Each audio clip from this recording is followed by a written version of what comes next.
নমস্কার সবাইকে বন্ধুরা, আজকে ২৭ ফেব্রুয়ারি ২০২৪ ইংরেজি ত্রিপুরা ভবিষ্যৎ পত্রিকায় উঠে আসা কয়েকটি বিশেষ গুরুত্বপূর্ণ হেডলাইন বা টপিকগুলির নাম হল: দিল্লি থেকে শূন্য হাতে ফিরলেন প্রদ্যোৎ, মোথা নয়, থানচাই বাঁধবে অনশনের সুর। অমৃত ভারত প্রকল্পে আগরতলা স্টেশনের পুনর্বিকাশ ভিত্তি প্রস্তর স্থাপন। শহরে মেয়াদোত্তীর্ণ কেকসহ অন্যান্য খাদ্য সামগ্রী তৈরি ও বিক্রিতে চাঞ্চল্য ও উদ্বেগ। প্রশাসনিক হস্তক্ষেপে বন্ধ ৩টি দোকান। কৃষি দপ্তরে ভুয়ো বেনিফিশিয়ারি নজরে জেলা কর্তা। ভোট ভাগাভাগি রোধে ময়দানে সিপিএম।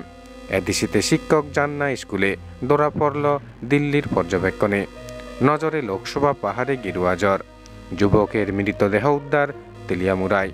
বন্ধুরা, প্রথমে আমরা যেই টপিকটার বিস্তারিত আলোচনা দেখব, সেই টপিকটার নাম হল দিল্লি থেকে শূন্য হাতে ফিরলেন প্রদ্যোৎ, মোথা নয়, থানচাই বাঁধবে অনশনের সুর। এখানে বলা হচ্ছে, শেষ চেষ্টাও ব্যর্থ হয়ে গেল। অনশনে বসতেই হচ্ছে প্রদ্যোৎ কিশোর দেববর্মনকে। কারণ অনশনের হুমকি দিয়েও নয়াদিল্লিতে গিয়েও অমিত শাহের সঙ্গে সাক্ষাৎ করে কোনো ক্রমে সাংবিধানিক সমাধান সংক্রান্ত কোনো একটি প্রতিশ্রুতি লিখিতভাবে চেয়েছিলেন। কিন্তু অমিত শাহ প্রদ্যোৎ কিশোর দেববর্মনের বক্তব্য ফুৎকারে উড়িয়ে দিয়েছেন বলে জানা গেছে। অমিত শাহ নাকি প্রদ্যোৎ কিশোর দেববর্মনকে বলেছেন, রাজ্যের ডাবল ইঞ্জিন সরকার যে পরিকল্পনা নিয়েছে তা জনজাতি এলাকাকে বাদ দিয়ে নয়, ফলে আলাদা করে তাদের জন্য কোনো প্যাকেজের প্রয়োজন নেই। সার্বিক উন্নয়নের রূপরেখা নিয়েই কাজ করছে সরকার, ফলে অনেকটা ব্যর্থ হয়েই দিল্লি থেকে ফিরে এসেছেন তিনি। প্রদ্যোৎ কিশোর দেববর্মন দলীয় কর্মীদের উদ্দেশ্যে এক ভিডিও বার্তায় বলেছেন, তার অনশন স্থলে তীব্রামতার কোনো পতাকা কিংবা স্লোগান থাকবে না। এখানে থাকবে শুধুই জনজাতিদের থানচা। সমস্ত দলমত নির্বিশেষে সমস্ত অংশের জনজাতিরাই এই অনশন এবং আন্দোলনে অংশ নিতে পারবেন। সমস্ত অংশের মানুষ যাতে অংশ নেন, সেই জন্য জনজাতি ভিত্তিক বিভিন্ন রাজনৈতিক দলের নেতাদের সঙ্গেও সাক্ষাৎ করবেন প্রদ্যোৎ কিশোর দেববর্মন।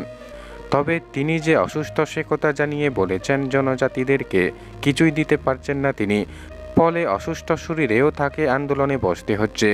এই অনশনের জেরে যদি তার কোনো ক্ষয়ক্ষতি হয়, তার জন্য সম্পূর্ণভাবে দায়ী থাকবে সরকার। জনজাতিদের স্বার্থ সুরক্ষার তাগিদে অবশেষে বৃহত্তর আন্দোলনে সামিল হতে চলেছেন প্রদ্যোৎ কিশোর দেববর্মন। প্রদ্যোৎ কিশোর দেববর্মন আমরণ অনশনে বসতে চলেছে বড়মুড়া এলাকায়। সামাজিক মাধ্যমে এসে তিনি ঘোষণা দিয়েছেন, আগামী ২৮ ফেব্রুয়ারি থেকে আমরণ অনশনে বসতে চলেছেন। দলের নেতৃত্বদের দ্বারা বলা হয়েছে, আমরণ অনশন চলাকালীন প্রদ্যোৎ কিশোর দেববর্মনের শারীরিক অবস্থার অবনতি ঘটলে দায়ী থাকবে কেন্দ্রীয় ও রাজ্য সরকার। আমরণ অনশনের জন্য বড়মুড়ার হাতাই কতর এলাকায় চলছে জোর কদমে প্রস্তুতি। দলের পক্ষ থেকে কয়েকজন নেতৃত্ব বড়মুড়া পরিদর্শন করে এসেছেন। তবে দলীয় সূত্রে খবর, নির্বাচনের আগে মাইলেজ পেতে আবেগে ভাসছে প্রদ্যোৎ। বিধানসভা নির্বাচনের মতোই শাসক দল বিজেপির অঘোষিত জোটসঙ্গী হয়ে লড়াই ময়দানে নামতে চলেছেন। জনজাতি অংশের মানুষের কাছে তার আমরণ অনশন কতটা গ্রহণযোগ্য হবে সেটা এখন বলা কঠিন। তবে বলা যায়, কংগ্রেসের সাথে বৈঠক সেরে এই পরিকল্পনা গ্রহণ করেছে মতার সুপ্রিমো তথা ইস্যুহীন বুবাগরা। কতটা জনজাতি অংশের মানুষের কাছে আশা ধরে রাখতে পারবে সেটা এখন বলার অপেক্ষা রাখে না। এদিকে কমলপুর মহকুমার শান্তিবাজারে সিপিআইএমের এক প্রকাশ্য জনসভায় সিপিআইএম রাজ্য সম্পাদক জিতেন্দ্র চৌধুরী বলেন, শাসক দল এবং মোতার মধ্যে গোপনে প্রেম চলছে। তাই কখনো দিল্লি, কখনো গুয়াহাটি, আবার কখনো শিলং ছুটছেন দলের নেতৃত্ব। তবে রাজনৈতিক মহলে এক হাসির পাত্র হয়ে উঠছে শাসক বিরোধী উভয়েই। বন্ধুরা, এখন আমরা যেই হেডলাইনটার বিস্তারিত আলোচনা দেখব, সেই হেডলাইনটির নাম হলো ভোট ভাগাভাগি রোধে ময়দানে সিপিএম। এখানে বলা হচ্ছে, বিরোধী দলের ভোট ভাগাভাগি রোধে সিপিআইএম সব ধরনের প্রয়াস জারি রাখবে। রাজ্য সম্পাদক জিতেন্দ্র চৌধুরী এ ব্যাপারে দলীয় নেতৃত্বের সঙ্গে কথা বলবেন বলেও জানিয়েছেন।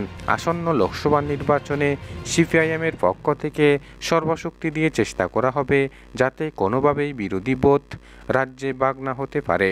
কারণ গত ৬ বছরে গণতন্ত্র ধ্বংস হয়েছে, তাই দেশ থেকে বিজেপিকে হটাতে সর্বশক্তি দিয়ে চেষ্টা করা হবে। শনিবার কমলপুর মহকুমা স্থিত শান্তিবাজারে সিপিআইএম মহকুমা কমিটির পক্ষ থেকে আয়োজিত প্রকাশ্য সভায় একথা বললেন সিপিআইএম রাজ্য কমিটির সম্পাদক জিতেন্দ্র চৌধুরী। দ্রব্যমূল্য বৃদ্ধি, বেকারত্ব ও নেশার বিরুদ্ধে এক মিছিল সংগঠিত হয়। মিছিলের পর আয়োজিত সভায় সরকারের তীব্র সমালোচনা করে জিতেন্দ্র চৌধুরী আরও বলেন, রাজ্যের প্রধান বিরোধী দল তীব্রামতা এবং বিজেপির মধ্যে তলে তলে প্রেম চলছে। তাই কয়েকদিন পর পর মতার নেতারা দিল্লি যাচ্ছে, গুয়াহাটি যাচ্ছে, শিলং যাচ্ছে, আর তারা মুখে শুধু জনজাতিদের জন্য কথা বলছে। তিনি আরও বলেন, এই সরকার দেশের আইন কানুন কোনো কিছুই মানছে না। সরকারে প্রতিষ্ঠিত হয়ে রাজ্যে যতগুলি বিরোধী দলের দলীয় কার্যালয় ছিল সবগুলি ভেঙে গুড়িয়ে দেওয়া হয়েছে।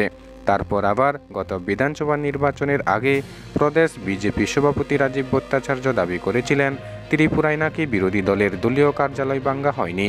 পরবর্তী সময় শাসক দলের 100টি কার্যালয়ের নাম নথিভুক্ত করে ত্রিপুরা হাইকোর্টে জমা দেওয়া হয়েছিল, যেগুলি জেলা শাসকের স্বাক্ষর দ্বারা সরকারি জমিতে গড়ে উঠেছে। তখন শাসক দল তাদের একটি দলীয় কার্যালয়ও ভাঙেনি। প্রশ্ন, তাদের জন্য কি আলাদা কোনো আইন রয়েছে? এটা কোন গণতন্ত্র? বিজেপি হলে চুরি করলেও মাপ পেয়ে যাবে, ডাকাতি করলেও মাপ পেয়ে যাবে এবং সরকারি জমি দখল করলেও মাপ পেয়ে যাবে। এটাই কি সবকা সাথ সবকা বিকাশ? বেকার সমস্যা নিয়ে জিতেন্দ্র চৌধুরী আরও বলেন, জনগণের টাকা খেয়ে জনগণকে মিথ্যা বুঝিয়ে বেকারদের মাথা কাটছে তারা। যারা দীর্ঘ 6 বছর ধরে বিজেপি করছে তাদের এবার অন্যায়ের বিরুদ্ধে লড়াই করার জন্য আহ্বান জানান তিনি। আয়োজিত সভায় এদিন সিপিআইএম নেতৃত্ব সুদন দাস, অঞ্জন দাস সহ অন্যান্য নেতৃত্ব উপস্থিত ছিলেন। বন্ধুরা, খবর আপাতত এই পর্যন্ত। প্রতিনিয়ত খবরের আপডেট পেতে চ্যানেলটি সাবস্ক্রাইব করে আমাদের সঙ্গে থাকুন। ধন্যবাদ সবাইকে ভিডিওটি দেখার জন্য।